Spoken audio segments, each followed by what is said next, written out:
The video that you've all been waiting for is here. Well, those that watched part one of this video are probably waiting for it. Some of those probably not waiting for it. And there weren't many people that watched that video. But we're going back to the dyno with this car. Part one we had to pause, if you recall. I'll explain why in a moment.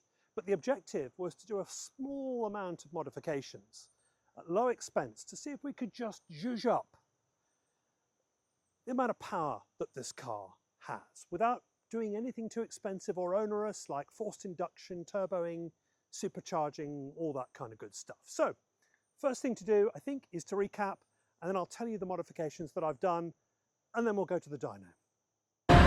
The first run at the dyno set up the baseline, and I was surprised. So the numbers are, let me get my papers right. On the first run, it did 226.5. Wow. Okay. On the second run, Matthew, it did 236.7. Wow, it got better. Right? So how about that? I mean, that's not at all bad. Yeah, that's impressive. Then, with the help of Marty at MSDS and Tony at Pro Automotive, I fitted a wonderful new exhaust system with MSDS racing headers, 3-inch pipes and titanium tips to match my car, which gave me this. And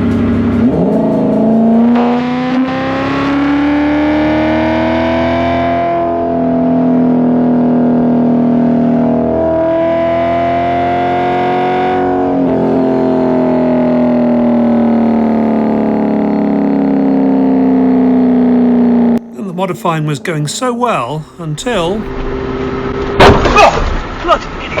Well, at first glance, it doesn't look too bad, but I think it might be bad. But no, the other party was found at fault, and we fixed it. And that brings us through to today. Now, the stuff that I've had done, the modifications that I've made. Number one, a freshly rebuilt, recalibrated mass airflow sensor. Number two, 8 brand new 4-hole injectors, so a bit more flow going through the engine of the fuel. And thirdly, some brand new performance chips from JDS Porsche in the UK. Now, Mike at JDS Porsche could not have been more helpful. These are a proven solution. He's been supplying them for a very long time. The particular chips that I used are made for this specific car, which is what they call in the UK an S2, or a European car. And it came with 310 bhp from the factory and about 305 foot-pounds of torque. He also supplies them for the S4 and onwards models as well. Now why, I hear you cry, is he sitting in the passenger seat of his own car?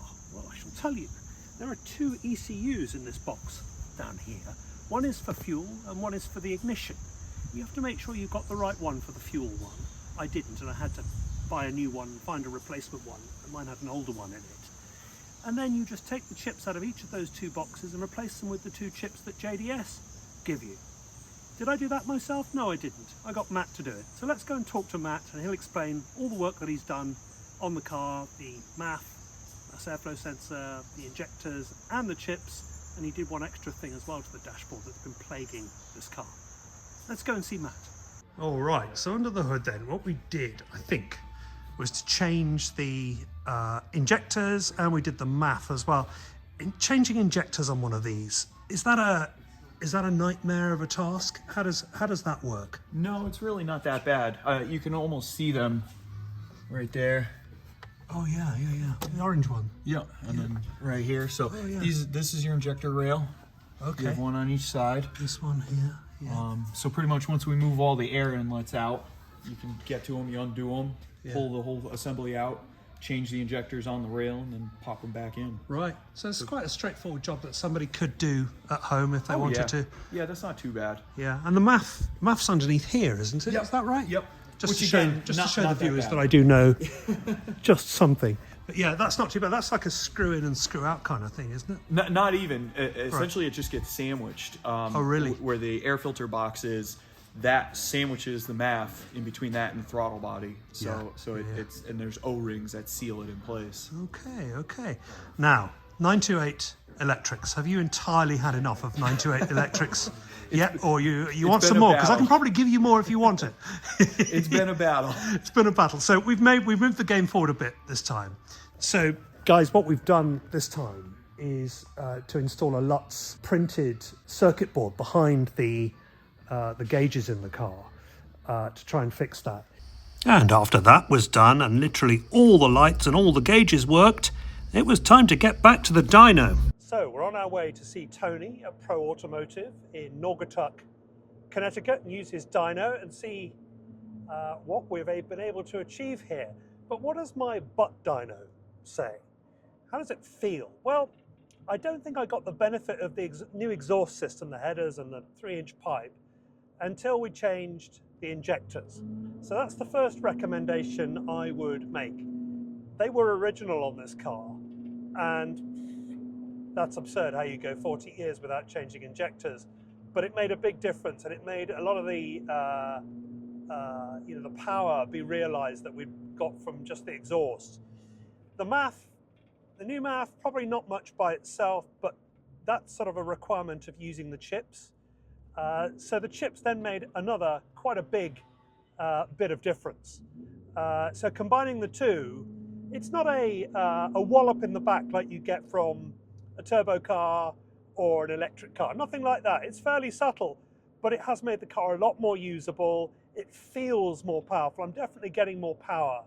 But I guess we've got to let Tony perform his magic and give us the numbers. So let's go and do that. And to give the matter some gravitas, I put on these.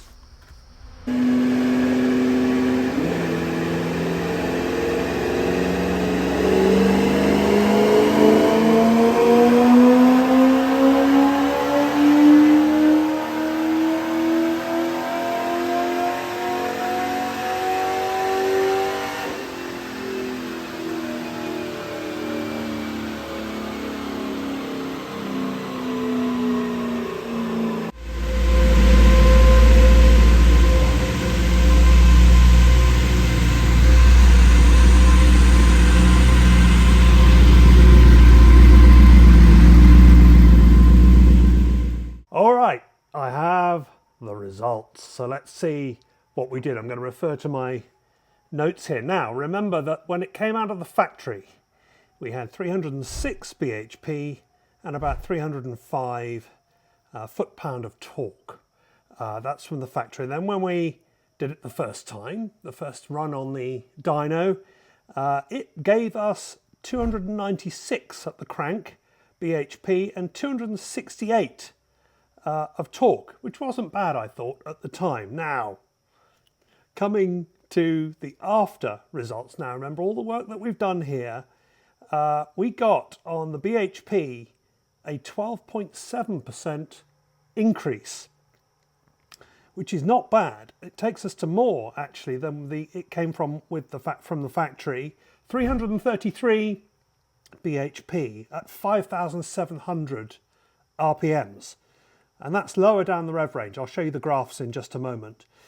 And torque has gone up. And this is the bit that I thought, actually, that it would go up, because that's really what I think I've been feeling. I don't think I've been feeling a vast amount of more power, but the torque has come on at a lower rev range, so 4,200 for peak torque compared to 4,600 before, and it's given us 333 foot-pounds of torque. So that's nearly a 25% increase on torque, which I'm really happy about. Now let's have a look at the graphs, just so you can see how and where the power is delivered. And we'll look at bhp first, and I'll put it up on the screen. And you can see the curves are similar shapes than they were before. It comes on earlier in the rev range, and you get a similar amount of increase across the rev range. Before, the power just kept on going up and up and up and up and up all the way through the rev range. Now it peaks at 5,700. So no point going any further than that. On the torque, again, similar shapes. You can see there that it comes on earlier in the rev range, and as it goes on, the gains are diminishing, which I guess you'd expect with torque, right? it sort of peaks and then it comes off. So the peak torque comes on a little bit earlier, as I mentioned earlier on, and you get it all the way through. So look, I'm really pleased with that. It sort of validates what I thought we could achieve here, which was a little bit more oomph for not a lot of more money, really. I mean, I think injectors were the big thing for me initially there, and that allowed us to realize all those gains that we got from the exhaust system. The exhaust system has another benefit, which is that lovely noise. So I'm really happy about that as well. I'd have done that just for the noise, frankly. And the chips really helped with that torque and that little bit of power bump there. So there you go. I hope you enjoyed this video. Now's the time to subscribe. It's free, it costs you nothing, and I'll keep putting out some good content. Thanks so much for watching. I'll invite your comments below. See you in the next one.